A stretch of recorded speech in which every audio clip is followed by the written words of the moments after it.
Alors j'ai lu le texte de Robert Linard quand j'étais étudiant et ça avait été un vrai coup de cœur. C'est un texte qui a été très important pour moi.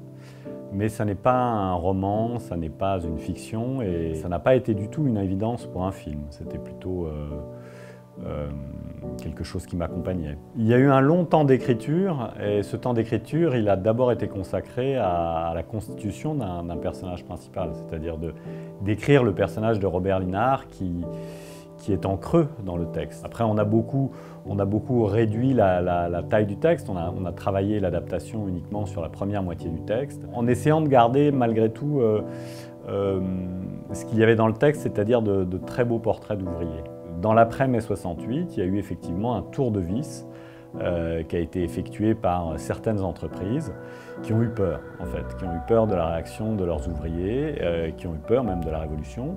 Et donc, c'est ce que décrit le film. Quand on a parlé avec les producteurs de l'idée d'adapter le texte, la première question, ça a été est-ce qu'on transpose de nos jours ou est-ce qu'on garde l'époque d'origine?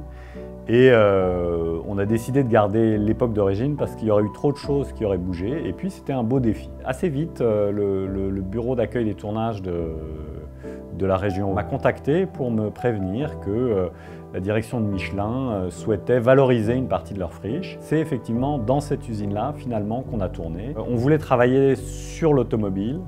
Pourquoi? Parce que l'automobile, dans les années 60, c'est vraiment le centre de la production industrielle. Il y a eu des stocks, par exemple, de 4L qui étaient disponibles moins chers, mais on n'avait pas tellement de raison de s'éloigner du texte de Robert Linard, sachant qu'on avait tous très envie de voir des 2 chevaux parce que c'est une belle voiture. On a pris beaucoup de temps pour faire des essais de lumière et je dirais pour trouver la teinte juste de l'usine, qui nous était en grande partie dictée par, je dirais, les murs de chez Michelin, les bleus de travail et les carrosseries des voitures. Et c'est vrai que très vite, on s'est retrouvé, je dirais, dans un camailleux de bleu et de vert. Ce qui s'est passé beaucoup pour l'ensemble des comédiens, c'est qu'on a tourné après les confinements et donc tout le monde avait très envie de jouer. Il y avait vraiment un désir de jeu et c'était assez festif. Et il y a des scènes de jeu, des scènes de texte très longues de Denis Podalides et d'Olivier Gourmet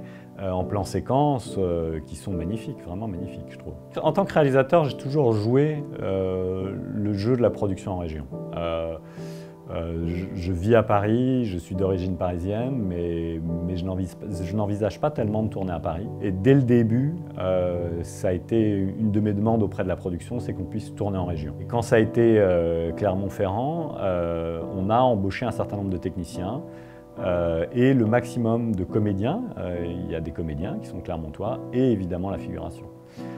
C'est une inscription locale qui pour moi fait partie du jeu et puis aussi ça apporte quelque chose au tournage. Il y avait plusieurs figurants dont les parents avaient travaillé là et qui racontaient l'histoire. Les équipes d'accueil du tournage de chez Michelin, de la régie aussi en parlaient. Enfin, c'était pas un lieu sans âme, c'était un lieu qui avait vécu des choses et le tournage devenait quelque chose d'important pour tout le monde en fait. Quand on arrive en région, voilà, pour moi, ça fait naître des histoires et puis il y a un accueil qui est souvent très chaleureux parce que ce sont des événements. Le cinéma est un événement, alors que je dirais que Paris est surchargé d'événements et donc dans une lassitude, voire une forme de fatigue. Je voudrais mettre des images avec des sensations derrière des idées. Et je pense que nous avons un rapport à l'industrie, à la France industrielle, au passé industriel de la France, de plus en plus lointain, de plus en plus mythique, de plus en plus fantasmatique. Et je voudrais dire aux gens, et qu'ils le ressentent, voilà, la France industrielle, c'était ça.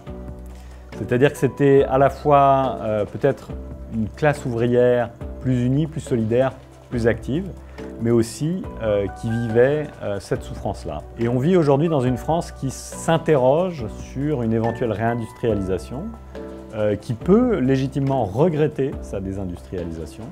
Mais je voudrais que quand les gens parlent de réindustrialiser la France, ils n'oublient jamais qui va être les ouvriers et ce que vont vivre les ouvriers. Je voudrais montrer aux spectateurs ce que vit l'ouvrier concrètement et qu'on ne tienne pas sur eux des discours sans oublier la base de ça qui est le rapport entre l'ouvrier et l'outil.